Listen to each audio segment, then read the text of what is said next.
Journal of Discourses. Volume 16. Discourse 25. Delivered in the New Tabernacle, Salt Lake City, Sunday afternoon, September 7, 1873. Subjects include settlements and farming in the valleys, barns, and storehouses. Blessings of the Almighty on the saints. Joseph Smith and the Book of Mormon. Bear Lake and surrounding areas. Grasshopper infestations and their impact. And softening of the climate and introduction of new vegetation. Titled, Visit of the Presidency to the Northern Settlements. By George A. Smith. For the past 2 weeks, it has been my privilege, in company with President Young and Elders John Taylor, Cannon, and Woodruff, and others, to travel among and visit the saints in some of the settlements in the northern valleys of this territory and the southern portions of Idaho. Considering the short time since the settlements north of Ogden were formed, especially those of Cache Valley and Bear Lake, it seems that great progress has been made in building towns and villages, preparing places of worship, providing the necessaries of life, and constructing mills, roads, and bridges, so that in a very few years the country has been turned from a desert, uninhabited region to one of thrift and plenty.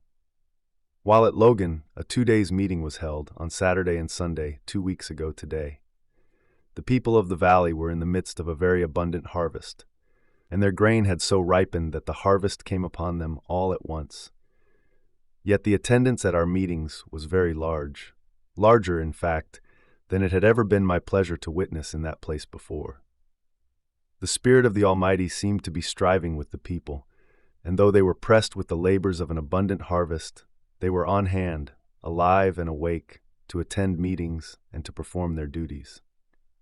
The changes which have come over this land, since we first settled in it, seem wonderful.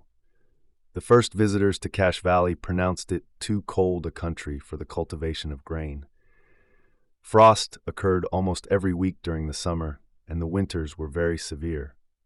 Early explorers of that valley found the thermometer so low in the summer as to deprive us even of a hope of successful cultivation. But settlements were commenced and farming was attempted, and finally it was concluded that wheat could be grown there. It seems, however, that the brooding of the Spirit of the Lord over that land has softened the climate, and large crops of many varieties of fruit, including the apricot and peach, are raised there now. I believe it is the case universally where the Latter-day Saints have settled in these valleys and commenced their work with faith, trusting in the Lord, that He has softened the elements and tempered the climate, until they are now favorable, and year after year more tender vegetation has been introduced. I have noticed this in the settlements in the Sevier Valley and in Iron County. I commenced a settlement in Iron County in January 1851. For 9 years I attempted to raise peaches in Parowan, but they were killed to the ground every year. Now Iron County has become quite a peach-growing country. I attribute this to the blessings of the Almighty upon the elements, and from this cause the cultivation of grain and fruits has progressed from year to year in greater altitudes, until now it is successful in many localities in the territory where it was formerly impossible. 2 years ago, I visited the valley of Bear River. The Bear Lake country had then been devastated by grasshoppers, and it presented a scene of utter desolation. The grain and grass crops and all the produce of the vegetable kingdom had been destroyed within a few days by an arrival of grasshoppers. This season we passed into Bear Lake, going part of the way by the new road recently constructed at a cost of $7,000 by the enterprise of Bishop O.J. Lillianquist and the citizens of Hiram, by the stream known as Blacksmith's Fork. We followed up this road until we attained an altitude of 5,400 feet above the level of the sea. Then we struck the old Huntsville Road and went by that to Laketown, at the head of Bear Lake. This place is probably as delightfully and romantically situated as any in the territory. It is very near the territorial line and contains about 60 families. The waters of the lake are clear and contain abundance of fish. And the meadows around the head of the lake and in its vicinity are very fine.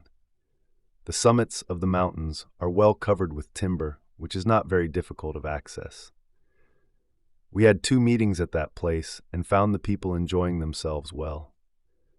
We then followed along the west shores of Bear Lake, some 30 miles, visiting some small places and making a stop at the fine settlement of St. Charles, where we also had 2 meetings. The purity of the water there, the great altitude and the cool climate will, when more known, render that locality a favorite place of resort to travelers and pleasure seekers in the short summer season. The settlers there raise excellent wheat, rye, barley, oats, and heavy crops of potatoes and garden vegetables. They have to watch pretty closely to get their crops in between the spring and fall frosts. The country is covered with a heavy growth of rich grasses. The winters are cold there. The settlement forms part of Oneida County, Idaho, the survey of the territorial line having cut it off from Utah, in which it was formerly included. St. Charles has 60 or 70 families and wants more settlers. It is watered by a stream called Big Creek, the largest affluent of Bear Lake, a very fine stream, something larger than our Big Cottonwood, and furnishing abundance of water to the settlement. The grazing and farming facilities are excellent there, and the people seem to be enjoying themselves exceedingly well, and had all they could do to take care of the crops and other temporal comforts with which they were surrounded. Bear Lake is about 26 miles long and about 10 miles wide. It is, in a manner, 2 lakes, the north end of it, about 6 miles, being cut off by a kind of embankment or beach, the 2 lakes being connected by a small stream only a few yards in width. The south part of the lake is very deep and the water pure. It has many streams entering into it and many springs about it, and is a nursery for an immense amount of fish, large quantities of which, very fine trout and other choice varieties, are caught in their seasons.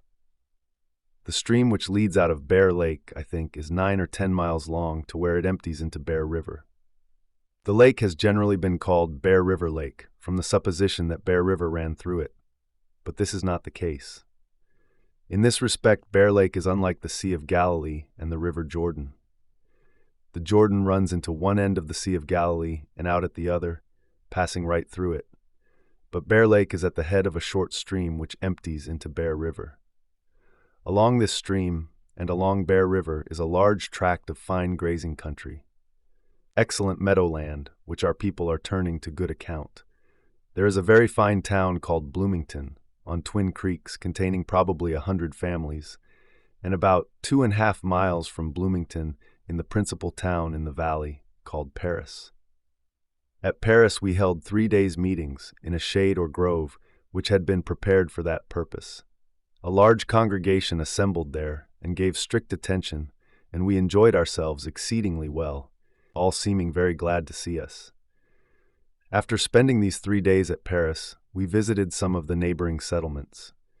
We had meeting at Montpelier, and passing through Bennington, Georgetown, Ovid, and some other small settlements, we visited Soda Springs, where we remained a day and a half, having 2 meetings with the people. We then resumed our journey, following down Bear River, camping out on our route until we reached the settlement of Franklin, and thence on to Richmond, Smithfield, and Hyde Park, holding meetings in each. Yesterday we started for Logan and reached home in 4 hours and 12 minutes in special trains. We had been gone 2 weeks and 1 day, having traveled 200 miles by carriages through the mountains and 200 miles by railroad. The elders of our party scattered among the settlements and held 26 meetings. We visited the Sunday schools and different organizations and found them all alive to their several duties. In almost every town we visited, we were saluted on our arrival by a body of our Sunday school children who turned out by hundreds. It almost seemed impossible that there could be so many children in the country as came out to meet us. President Young was suffering on this journey from an attack of rheumatism, which rendered him uncomfortable. But still he preached a number of long and excellent sermons, sometimes speaking an hour and 20 minutes. He addressed all the large meetings, and did it in more than his usual energetic, eloquent, and interesting style, and returned from the journey. But he accomplished it, and returned improved. For a man of his years, performing continually, as he does, a vast amount of labor of both mind and body, It seems almost miraculous that he could take this journey, attend so many meetings and councils, and endure the riding over a country as rough as the one we passed over. We were sometimes 7,000 or 8,000 feet above the level of the sea, frequently 6,000, and then down to 4,500, and so on, up and down, through valleys and hills, the roads sidling in many places, rendering traveling difficult and unpleasant. Though after I had traveled through Palestine, where there are really no roads, I thought the country we had just passed over remarkable for its fine roads. We bore testimony to the saints of the everlasting gospel, the plan of salvation which was revealed through Joseph Smith to this generation. We found them generally living in obedience to the principles of the gospel and rejoicing in the truth. There was a marked improvement since I traveled through those northern regions before, in the condition of the roads, bridges, and private residences, and in some settlements a large number of barns have been erected.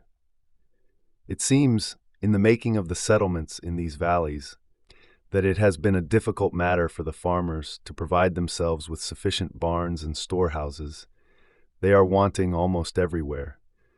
But some of these northern settlements are becoming very well supplied with these outdoor conveniences.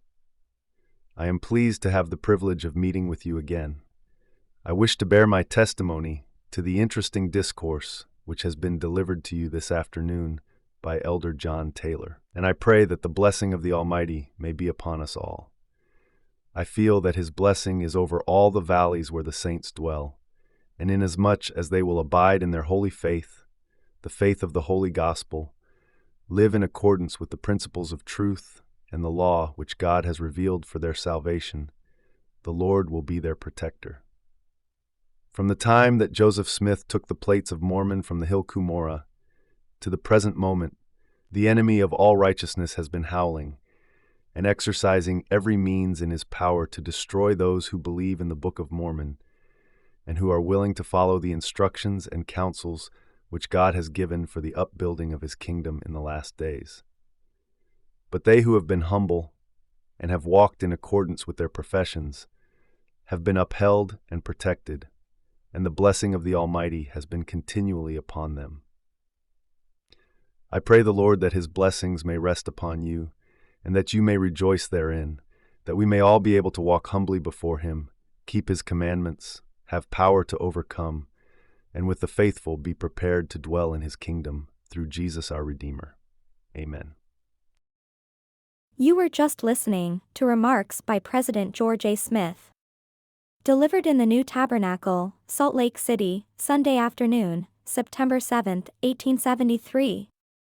This talk was titled, Visit of the Presidency.